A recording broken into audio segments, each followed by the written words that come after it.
This is a homemade 250 watt-hour V-mount battery. It can output a consistent 40 amps through the two XT60 connectors on the bottom. It's got a voltage readout on the front so you know how dead your battery is. And of course, it has the V-mount lock on the back. Come with me and I'll show you how you can make one too. I started out by laying out the batteries in a semi-compact arrangement and then built it into a holder for the batteries to press into.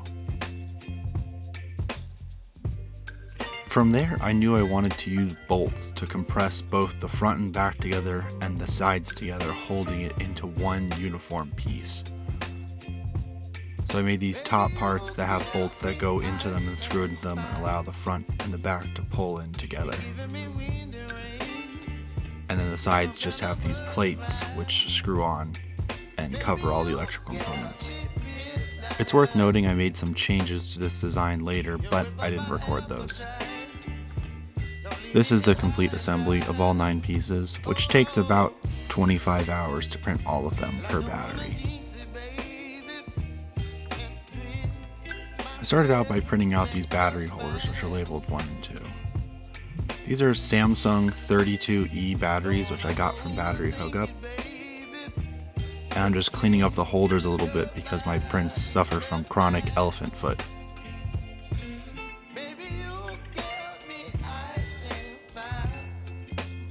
After cleaning it up, for the most part, they go in pretty easily.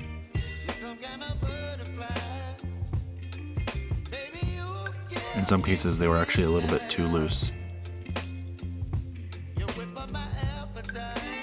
which is fine because they'll get spot welded in place and that'll hold them. You gotta make sure that you line up the notches for the wires to pass through so they're both on the same side. And then just a little bit of force and you press it in, you'll end up with something like this. I actually built one of these batteries already and learned a couple lessons. One of which is I wasted a lot of nickel strip, about 1.5 feet, putting nickel on every single battery instead of just cutting across here like you see where it's not needed to go across. Here I used 2 wires instead of 1 because the nickel strip can't handle the 40 amps across itself, so I'm distributing the area that the load is pulled through. And you gotta be very careful to not short out the positives and negatives when you do it like this.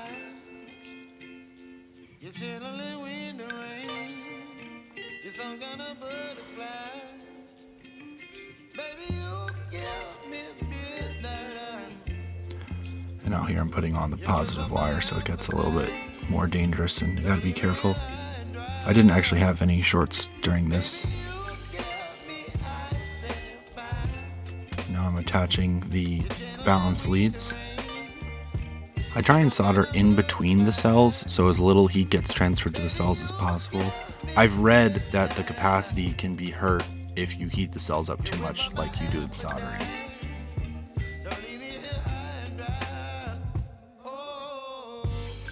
And here I'm just covering it with electrical tape to reduce the chances of shorting, both during the final steps of assembly and in the future when it's being used and might get some vibrations. I drilled these holes because I got ahead of myself and didn't add the holes to the CAD model after I had finished building the first version. I have updated the CAD model, so if you decide to build this, the holes are there for you, so you don't need to drill them.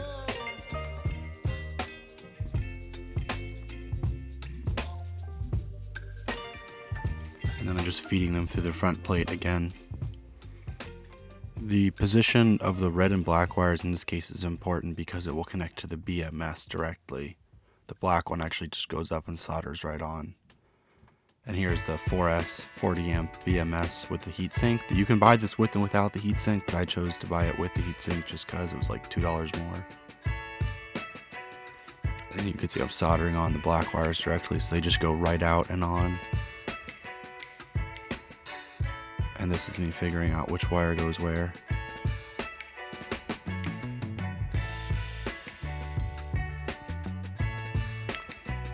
I mentioned this earlier, but I built a few of these, and on each one I connected all the wires in a different order to trying to figure out which one produced the least shorting hazard, and I just came to the conclusion you just need to be careful because there's not really a great way to do it without risking shorting them. Here I'm prepping the XT60 connectors.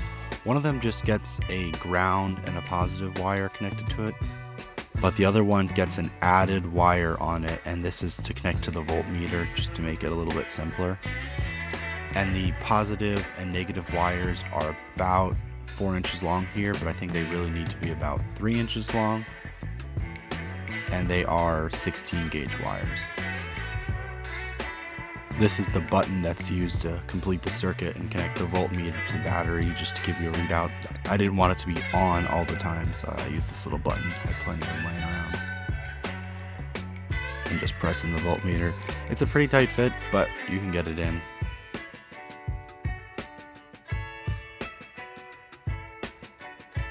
And then slide the XT60 connectors with all the wires in. This is why it's so important to solder them before you put them in, because it would be a pain afterwards. And it should look something like this once you've inserted it all. First we're going to trim up this wire that connects the voltmeter. And you can connect either the positive or the negative wire to the switch. I just chose to have the positive go right into the voltmeter and then have the ground wire be the one that connected, but I'm pretty sure it doesn't matter at all. I mixed up wire colors, but this is actually the ground wire that I'm currently soldering on, not another positive wire. And this is the ground wire that connects to the switch. I've twisted both the positive and the negative wires together and I'm tinning them, preparing them to connect them to the BMS's positive and negative terminals. You have kind of a bad view here, but I couldn't find a safe way to do this without kind of blocking the view, so.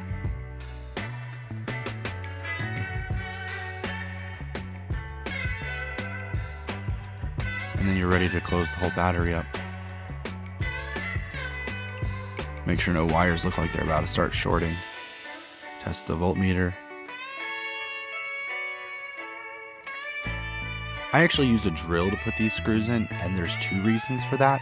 1, it's easier, but 2, the friction actually heats the screws up a significant amount, and I think that helps them cut threads into this plastic, because I didn't put any threads in the 3D model, I just let the screws cut the threads themselves. And as you notice, there are vents on the top and bottom because lithium batteries have historically been known to have, potential overheating problems, so I just wanted to make sure that if they got hot, there was a way for some of the heat to vent off. I do want to quickly address here, as a few of you may have noticed, that this, while I'm calling it a vmount battery, it doesn't actually have the power delivery ports on the back. There's 2 reasons for that. 1, I don't use anything that requires those. And 2, a lot of cameras and devices that do accept those, you probably shouldn't be using this kind of power delivery solution for that anyway. The main purpose for me building these is I wanted a battery that I could use for filmmaking purposes, so it would click on the back of my camera rig, but that would also deliver a high amount of current when I needed it for a future project I have coming up. So that's the reason that you don't see those. If the video does well enough, I might put out a CAD model of a new back that does contain melt press-in pins like that. But for now, it just uses XT60 connectors. I created this scale for me to rank how much the tooling costs for these kinds of projects and how much skill you need to actually accomplish one of these things without hurting yourself and to get good results in the end. For this project, I think it falls around to 3 because you do need 3 level categories. However, I think it's worth noting that you can get an Ender 3 3D printer for under $200, a soldering iron for another $50, a drill for another $100. So this could be a project that would cost you around $300 in tooling, but it's still a 3-level project. And in terms of skill, I would say it's a 2-level project because you could follow the tutorial and I think you could achieve okay results.